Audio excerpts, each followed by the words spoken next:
महराज मलिक ने क्या बोला इस महराज मलिक ने, अस्तगफिरुल्लाह अस्तगफिरुल्लाह। मोहतरम दोस्तों, इसी चीज़ का आज मैं खुलासा करने की कोशिश करूंगा। इससे पहले अगर आप हमारे इस यूट्यूब चैनल पर नए हो तो हमारे यूट्यूब चैनल को सब्सक्राइब करो। मोहतरम दोस्तों, जो ये महराज मलिक है, इसने क्या किया, इसने क्या कहा है, तो मोहतरम दोस्तों बात यहाँ पर यही है कि भाई साहब जो महराज मलिक ने किया, बेहतरीन किया, हमें पसंद आया, या लोगों को ज़्यादा पसंद आता है जो इसने एक्टिविटीज़ किए हैं, या चाहे वो सोशल हो या लोगों के लिए हो या बाकी पर्सनस के लिए हो, बेहतरीन एक्टिविटीज़ की है। हाँ, कभी कभार अगर इसने कोई अल्फाज अपनी जुबान से निकाला है जिससे लोग आजुर्दा हो गए हैं तो वो अलग मामला है, लेकिन जिस तरह कहा जाता है कि इस महराज मलिक ने क्या कहा, अस्तगफिरुल्लाह, तो मेरे भाइयों यहाँ पर पता है एक रिवायत है, कश्मीर में नहीं, खाली दिल्ली में नहीं, या खाली पूरी इंडिया में नहीं, ये एक रिवायत है कि जब आप सफल होना चाहते हो तो लोग आपको सफल होने नहीं देंगे, और जब आप सफल हो जाओगे तो लोग आपको सफल रहने नहीं देंगे, क्योंकि लोगों को दोनों हालतों में आप पर गुस्सा आएगा, लोगों को दोनों हालतों में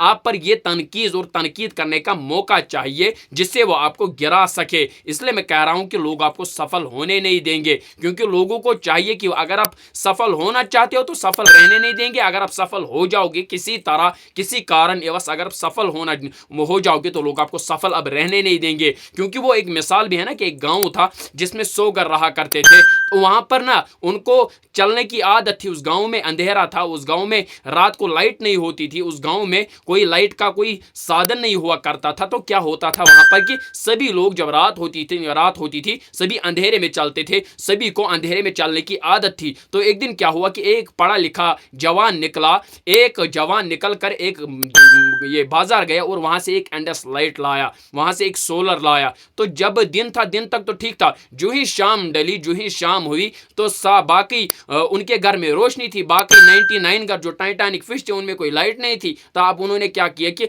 उन्होंने ये करना था कि हम अपने लिए भी इससे मशवरा लेके अपने लिए भी लाइट लाए, लेकिन उन्होंने ऐसा नहीं किया, बल्कि उन्होंने ये सोचा कि अपना लाना मुश्किल है लेकिन इसका बुझाना आसान है। बात समझ रहे हो, अपना लाना मुश्किल है लेकिन महराज मलिक का बुझाना आसान है। यही मुसीबत है आज पूरी इंडिया में कि यहाँ पर जो भी आगे बढ़ने की कोशिश करता है उसे आगे बढ़ने नहीं दिया जाता। जब वो आगे बढ़ चुका होता है, कुर्सी पर बैठ चुका होता है, तो उसे कुर्सी पर बैठने नहीं देते बल्कि उसे गिराने की कोशिश करते हैं। इसलिए मैं बार बार कह रहा हूं कि अगर वो सफल हो गया, अगर वो सही एक्टिविटीज़ कर रहा है, हम सबको चाहिए, हम लोग हैं, हम सबको चाहिए कि हम किसी को सपोर्ट तो करें, किसी के काम में आए। इसलिए मैं बार बार कह रहा हूँ, मुझे ये वीडियो बनाने की कोई वैसे ज़रूरत तो नहीं थी, लेकिन बट इसीलिए बनाया कि लोग कहते कि भाई महराज मलिक ने क्या किया, ये कौन से कलाम किए, महराज मलिक ने नहीं कहना चाहिए था। भाई आलोचना क्यों करते हो, ये आलोचना करने से आपको मिलता क्या है? क्यों आप किसी के ऊपर, चाहे वो मौलवी हो, चाहे वो आलिम हो, चाहे वो कोई मुबल्लिग हो, चाहे वो किसी भी सोसाइटी में रहता हो, चाहे वो किसी भी मसलक से ताल्लुक रखता हो,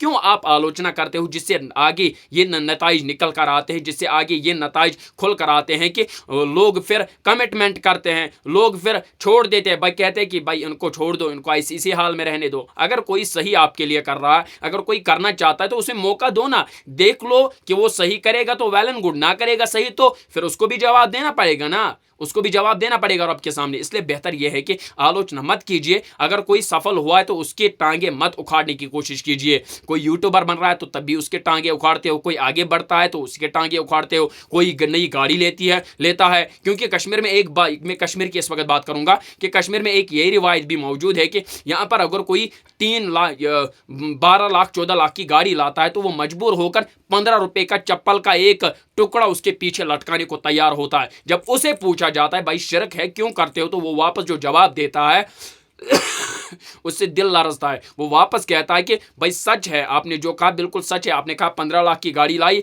तो मैंने कहा बिल्कुल सच है, लाई है, लेकिन 15 रुपए का ये चप्पल का टुकड़ा क्यों लटकाया? वो इसीलिए लटकाया क्योंकि लोग जो है वो कल भी राफिजू के पास होते हैं और दिन को भी राफजू के पास होते हैं, परसों को भी राफजू के पास होते हैं, उससे परसों को भी राफजू के पास होते हैं। नतीजा ये निकलता है कि मुझे सहरे किए जाते हैं, मुझे तावीज़ किए जाते हैं, उसके बाद ना मेरा सुख चैन वो सब हवा हो जाता है, खाली मुंह से और कानों से खाली दुआ निकलता है। नतीजा ये निकलता है कि मेरी गाड़ी फूक जाती है। ये बताओ, यही मुसीबत है कश्मीर में या बाकी स्टेटों में, यही मुसीबत है। इससे बेहतर यह है कि अगर कोई आगे बढ़ चुका है, कोई गाड़ी लाए, कोई शादी करे, कोई कुछ करे, कोई ज़मीन खरीदे, कोई मकान खरीदे, कोई दुकान खरीदे, क्यों आपको परेशानी है?